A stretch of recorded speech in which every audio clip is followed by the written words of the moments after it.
Ndadzoka zvekare muri yeZimbabwe nema-updates andinogara ndakakubatira. Nhasi ndirikusangana nenyaya ndangoti ndichingomuka mastreets pane nyaya iri kutsviriridza zvisingaite panapa. Nyaya yaadvocate Nelson Chamisa iri kutaurwa. So varakashi ndo vatanga vari kufambisa vari kuti zvoni Nelson Chamisa is the biggest scammer in the world. 100 million yakatonyura zvakatorova.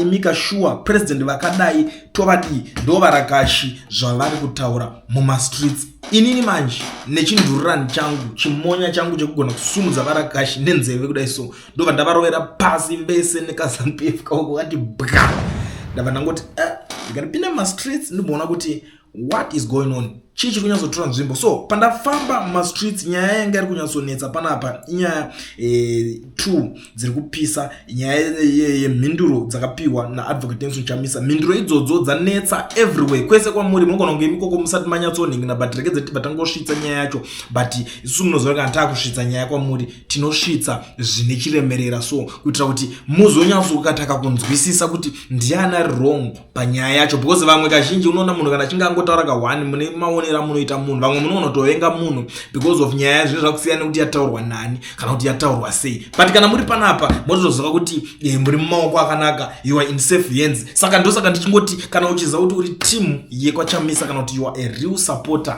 gara wadedzera right now, show me the signal, nyora kuti ahoy izvezvi mucomment section tione kuti muri a real supporter here kana kuti zvangowo zvekunyeberana. Nyaya iri panapa iri kupisa panapa pendapinda mastreets ndichitarisa ndichiongorora panapa pane nyaya iri kunzi zvoni makatenga mota here yebulletproof, ndo nyaya iri kunetsa kunzi makatenga here bulletproof car. So advocate Nelson Chamisa isusu all along we didn't know vanhu kuti chii chakanyatsoitika panyaya yaye. Honestly speaking kuna mwana kuti unogona ngokambonzwawo nyaya yebulletproof car but ndobva wangoti hazvina basa ko inini iye wacho andikirikina kana kuti wakangonzwawo mhinduro manzwiro wakaita ipapo nyaya yanhingirikini munhu aibudisa side rake renyaya but nhasi tiri kuona kuti nyaya iyaya iri kuratidza kuti yaclear the air, vakangoclear the air ka1 so that kana maakuzotaura nenyaya yacho mungogara maziva kuti iye munhu side rake renyaya aita sei ataura because ibasa rezvigananda, ibasa revarakashi kungonakurira nyaya yavo tikuudza kuti wakazodai wakadai and then the next thing vanhu vako vanokutera kana kuti vanokusapota vanogona kutokuvengera nyaya iyoyo. So ini ndabva ndangotirekedza ndipfure nepapo ndibva ndangokuzivisa kuti advocate Nelson Chamisa vari kuti kudii panyaya iyoyo. Response yavo ndo yavari kuti that's not my role, please ask the organizers of that initiative, be blessed. Viri kunzi bvunza akavhura GoFundMe iyoyo. So it's high time yekuti vanhu muchiongorora mutarise kuti zvoni anga akavhura GoFundMe yaadvocate Nelson Chamisa yenhingirikini vanga vari maorganizers vechinhu ichocho ndanani, otherwise mari ndokuenenge yakatoenda but imi maZimbabweans muchiri busy kungoblema kuti iyo Chamisa wakadai so because mari mafanira kubvunzwa imi pakuzoitwa zveaccountability zvezve kuti mari yakadhilivhwa here ikasvika ikoko ende pamazuva acho murume uyu ainyatsoshanda nani because iye matauriro ari kuzviita pane imwe respond kubuda panapa ari kuti zvoni vanhu vari kuti you stole the opposition too, ndopa ari kuti inga ndakasiya zvinhu zvenyu 1 CCC is in parliament, MDCT alliance iri panumber 99 Harvest House ndo manhingirikini yaari kutaura iri kuti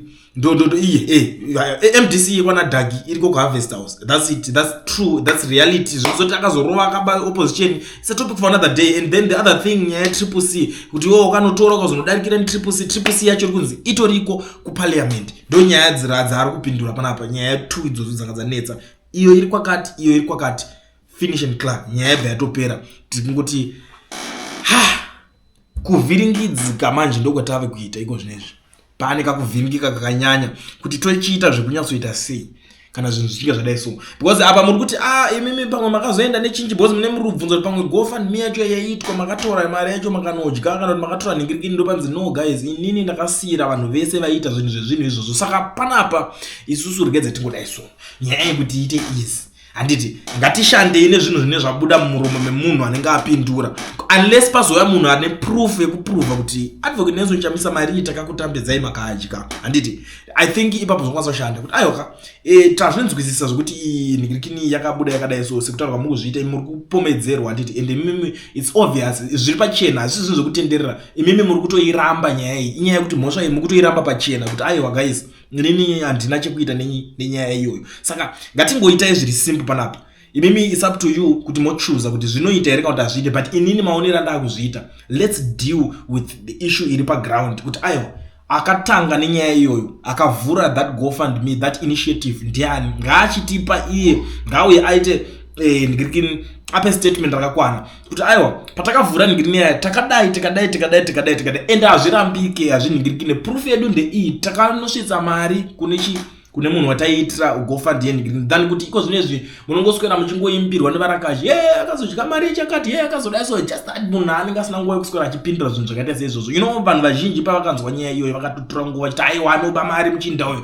akatodai, so ko akazoita president aritazoita accountability atazodidi izvo, so zvinhu zvazobuda pachena. Inozwa kuti zvinotora nguva, so mbichana zvichibudiswa isusu vatatu totozviexplaina zvokuti mazoboikana mafara nazvo kana kuti maita sei. Inini ndenge ndisisina basa nazvo because ndenge ndatorwa pangu ndatopedza ndatozivisa vanhu chokwadi chiripo. For now let's deal nechokwadi chataurwa nemuridzi wenyaya. Ava vari kungotaurawo vekuti zvakadai because nyaya yakatora nguva ichingotaurika, ende I don't know kuti how many questions dzatakabvunzwa pamusoro penyaya iyo. Isi chingotaura kuti nyaya isati kuzivawo kanditi munhu wacho he is still alive, there is no way pekuti tinotaurira munhu iye achiri mupenyu toti aiwa haana kuzodai so, but now zvanaka manje anyatsobuda achitaura kuti kana iri nyaya iyoyo bvunzai vakagadzira that GoFundMe. Simple and straightforward, hazvina kana kumboswera muchitenderera, ngobvunzai vakagadzira that initiative.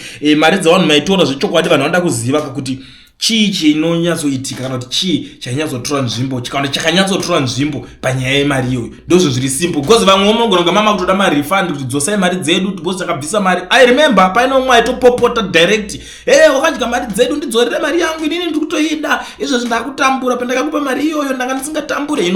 Zvakaitaurwa zvakawandisa, but now munhu akuchibuda akataura kuti tazvinzwa zvemataura ende toibata nyaya yacho, but chimbobvunzai vakaigadzira ningiriniyo. Saka akagadzira ningirino wacho ndiani, ende munhu iyeye I'm going to say chinda kumboonawo because zvakakosha muri yeZimbabwe, zvakakosha kuti tione kuti ningi ndiye akagadzira that GoFundMe achiti ngatitengere uyo bulletproof car. Saka that thing zvikureva kuti muchidimbu hazvina kudilivhwa ka because varikubvunza kuti makaningirikina hapana pekuti tingati munhu alright kana yakadilivhwa kana pari kubvunzwa kuti bvunzai yakaningina bulletproof car, it's either alright ngatitaure the other side kuti vamwe muri pfungwa dziri negative mugare mabata bo, ngatiti it's either yakasvika vakatotengerwa because panonzi bvunzai ngatimbodai, but munhu wacho kana akasvitsa ngaauye ataure kuti ndakasvitsa ndakatenga mota iyoyo yaidiwa bulletproof car, kana kuti achataura kuti mari dzevanhu dzaicollecta through that GoFundMe iyoyo yaiitwa akaisa kupi. I think ndo kuti tikwanise kusara tine ngirikini inonyatsonzwisisika, tikwanise kusara tine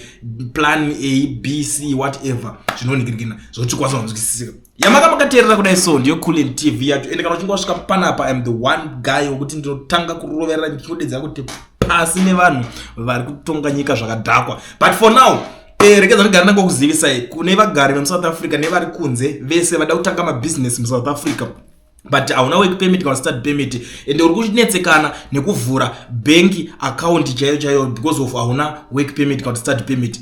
Easy. Pane anonzi Owen chibaba anopedza masports education research zvibaba vanhu ivavo zvinongodiwa cheteka batatora nhamba dzavo izvo ovafodere zvekuswera uchikumbira zvimabank account zvevanhu uchitoganzirwa pamari yako yoyo uri kushanda ndezvekudhara zvezve. Fonera Owen izvezvi uvhurirwe business bank account yako wobva waregisterwa company. Simple easy kwete zvekuzvika chizouzwa saka account anozodai zvinozodai musaite zvekuudzwa, usaziyiswa nemunhu anenge aziva. maZimbabwe zvakajara kuvharirana kuwandisirana to information. Inini ndiri 1 gig ndoremerwa ndobva ndatongochibvondora. Fonerai Owen izvezvo muregisterwa macompany acho muvhurirwa maFNB business account nepassport yako cheteyo inotoita, ende zvakachipa price handizvokudzei because anozotadza kurarama kufona mazimba tokuziva.